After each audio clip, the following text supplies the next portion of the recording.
سبحان اللہ وبحمدہ سبحان اللہ العظیم۔ بسم اللہ الرحمن الرحیم۔ اللہ کے نبی صلی اللہ علیہ وسلم نے ارشاد فرمایا، کسی آدمی نے کوئی برتن اپنے پیٹ سے زیادہ برا نہیں بھرا۔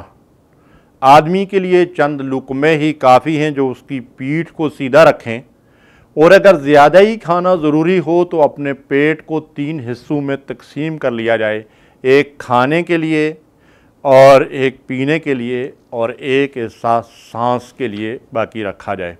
اس حدیث کو امام ترمذی نے روایت کیا ہے، جس میں ہمیں کھانے کے معاملے میں اعتدال کا رویہ اختیار کرنے کی تاکید کی گئی ہے۔ تو محترم سامعین کرام، آج اس معاملے میں بے اعتدالی ہی بہت ساری بیماریوں کا سبب بن رہی ہے۔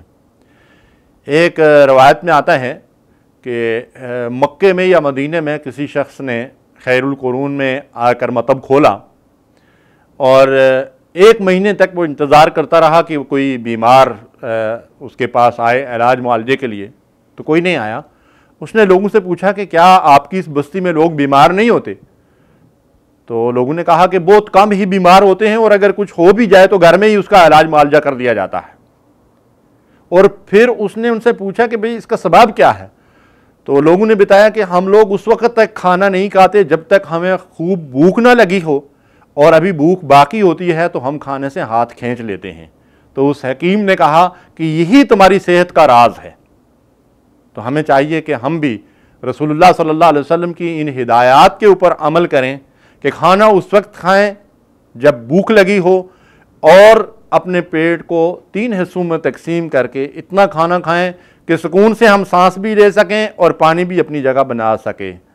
تو رسول اللہ صلی اللہ علیہ وسلم کی اگر اس ہدایت پہ عمل کریں تو بہت سی بیماریوں سے ہمیں نجات مل سکتی ہے۔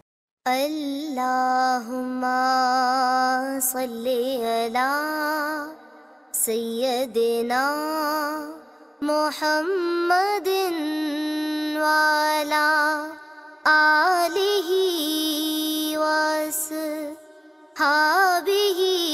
وسلم۔ اللہم صلی علی سیدنا محمد وعلی آلہ وصحبہ وسلم۔